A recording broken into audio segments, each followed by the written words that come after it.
Hey y'all, howdy. Welcome to One for the Books. I'm Sandra Broadwell, and today we're going to talk about the 6 books that I read in April. April was a little bit of a reading slump for me in terms of I actually DNF'd a book, which is pretty rare for me. I think that was only my second one this year. Yeah, I just didn't feel super inspired to read, and some of that was because I think of the books that I read. So let's talk about it.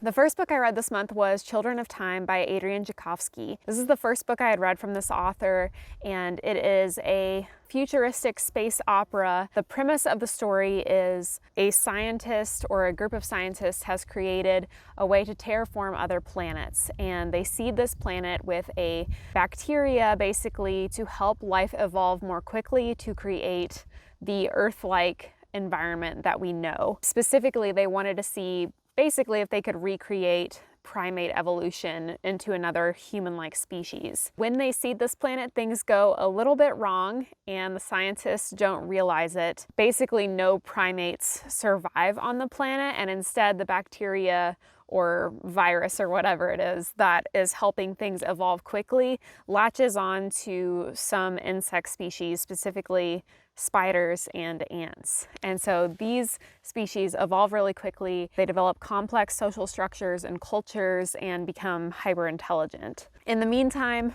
Earth basically dies, and the humans that haven't been killed off set off to find these planets that they know scientists had terraformed thousands of years before.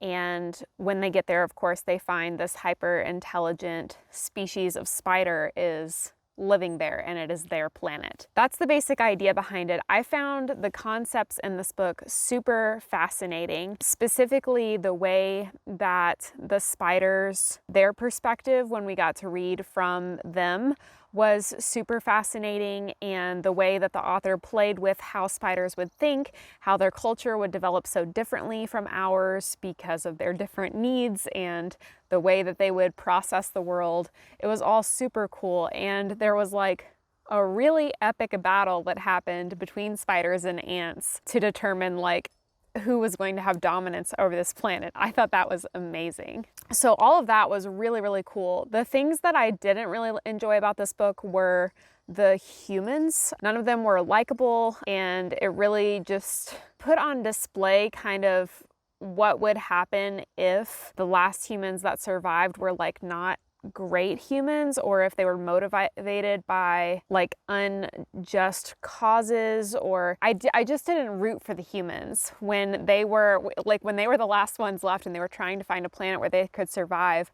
I didn't really care if they made it or not, and it's like that's the last of the human race. Like, I should really care about that. So I don't know if that was the author's intent, but I just felt a little lackluster about the human side of the story, but the planet side of the story with the insects I found super duper cool. My original intent had actually been to read this entire trilogy this month in April, and I actually did start the second book, which is called Children of Ruin, and honestly it felt very samey. The concept was pretty similar. It was following a different group of humans with a different terraformed planet and a different hyper-evolved species. So I really, once I felt like I got a feel for the characters and where it was going, I felt the same way about it, and I felt like I got everything that I could get out of this series out of the first book, and so I just decided not to continue, which was a bummer. I'd heard such good things about the series. I gave the first book 4 stars. I should say that. I really, really did like it, but I don't think it was worth continuing the series, which was unfortunate. Then the second book that I completed in April was Red Country by Joe Abercrombie, and this was a surprise for me in that it was a disappointment, because thus far in my Joe Abercrombie reading experience, every book has gotten better. I would say that from books 1 through 5. Red Country is technically book 6 in the First Law World. Literally, like, the first book was my least favorite. Like, I really liked all the character work, but I didn't really feel like I had a plot. And then each book got more plot driven, or maybe not plot driven, but just like I got more invested. I loved the first two standalone books, Best Served Cold and Heroes. Heroes is definitely one of my favorite books that I've read so far this year. So then Red Country was not really like the first two standalone books, I don't think. It was very slow moving. Even though all of Joe Abercrombie's stories are very bleak and grimdark and, you know, they don't necessarily turn out well for the characters, I always feel like it was super justified. And even though like, oh, it might not have ended the way I wanted for like a happy ending, the ending was still satisfying. And I didn't feel that way in this one. I didn't, there was like build up for certain things to happen that I felt like went a completely different direction than I anticipated. And I was disappointed by that because I thought the way that I had imagined them going was way cooler than what actually happened. Really, I couldn't get into it that much. And when I did read it, I felt a little bit like, let's pick up the pace, let's do something. And then the ending was, like I said, I felt like it was building towards something that didn't happen. And so I was just like, wah. So I gave this one about a 3.5. I still did, of course, enjoy Joe Abercrombie's character work. I liked that some characters that we had seen before were brought in interesting ways, but I really just didn't love it. The third book that I picked up this month was How High We Go in the Dark by Sequoia Nagamatsu. And I heard people talking about this book maybe 2 or 3 years ago when it first came out, and everyone raved about how beautifully written it was. All I knew about it really was that it was a series of short stories related to the pandemic, or related to a pandemic. I think what I knew about the book was a bit misleading because people talked about it as if it was short stories about a pandemic, not about COVID-19, but just a hypothetical pandemic. And while the pandemic was the backdrop and the reason for the stories to take place, it was like the world was the pandemic. That wasn't really what the stories were about. The stories were about death and grief and dealing with death, how families interact, how people react to death. I just really wasn't expecting it to be so much focus on that. So it was just really, really sad. At about halfway through the book, I actually just had to like close it and put it down, and I had like a really solid cry. Not in like a cathartic way, in just like a I'm really sad kind of way. And so I actually thought about not finishing the book because I was like, why am I putting myself through this? Like I'm not, I'm just sad. Like I'm not sad in like a way that is necessarily having a good time. I did finish it, and I agree with everyone. It was extremely beautifully written, but I don't necessarily know that I would like hype it up the way that other people have on the internet.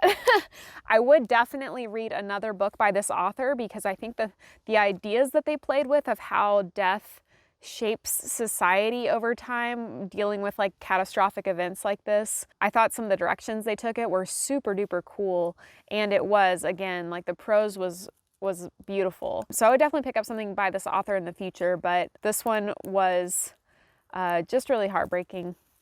The fourth book that I read this month was surprisingly a little pocket guide, the Falcon guide called Reading Weather, the Field Guide to Forecasting Weather. I picked this up at an REI just because when I saw it, it reminded me of a book that I really loved when I was a kid. I had a like National Audubon Society guide to like clouds and storms or something like that. And I loved that book when I was a kid. I would like flip through it and look through the pictures all the time. And so when I saw this was like the closest I've ever come to like finding that book again.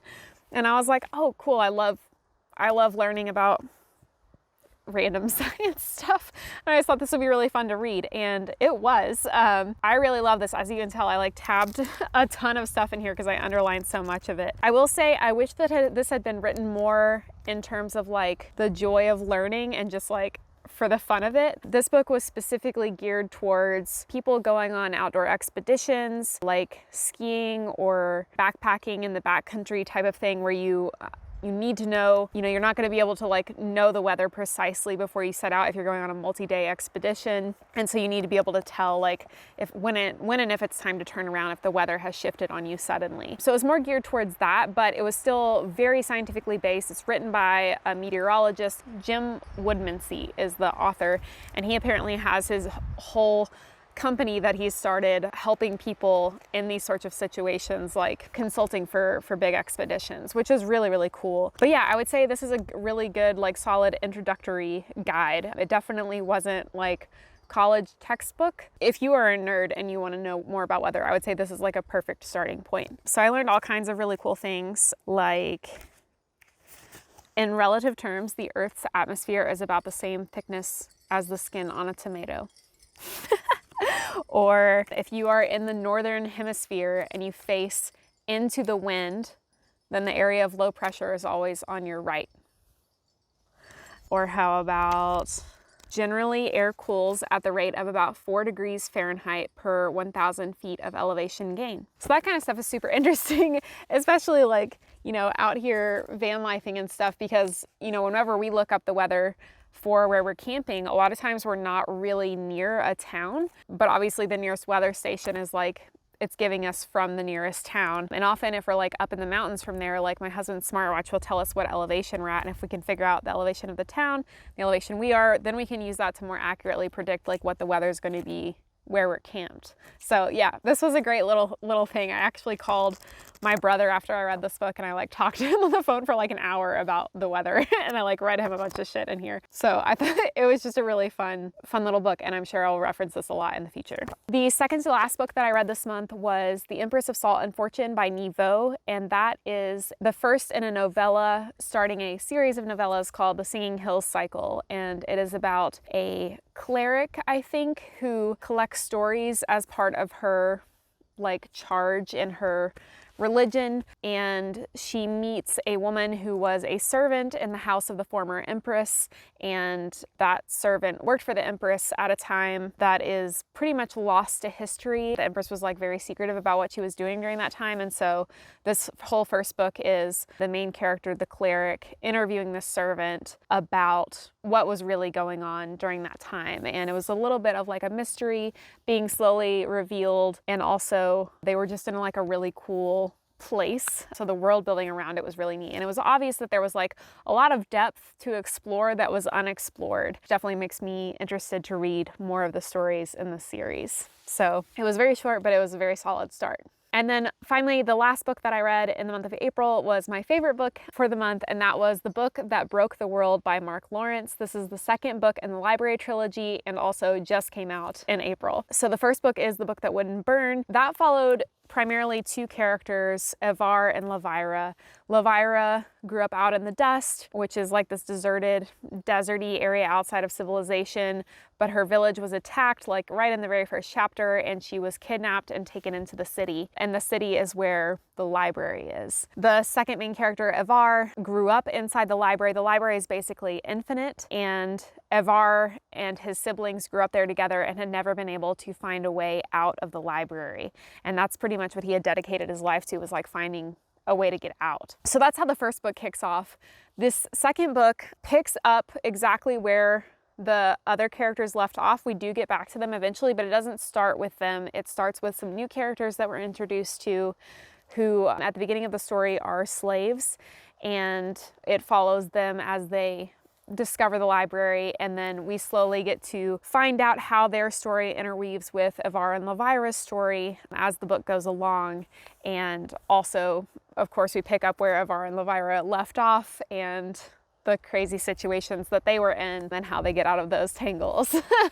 This book definitely had a lot of really interesting world building in it. I thought the new characters were super interesting. I loved reading their perspectives and how all of that kind of unfolded. And it just gives me so much appreciation for Mark Lawrence's writing in terms of how well plotted this series is, because there are so many things in this book that I can see the breadcrumbs were laid in book one, and now like things are unfolding that I wouldn't have picked up on in the first book without reading the second book. I would say the first book had like some significant plot twists that I did not see coming. This one didn't have twists so much as reveals, some of which were, you know, they were also like well seated and laid out, but some were still surprising. I don't think I like this one quite as much as the first one, but I still really, really loved it, and I love this series overall. I cannot wait for the third and final book.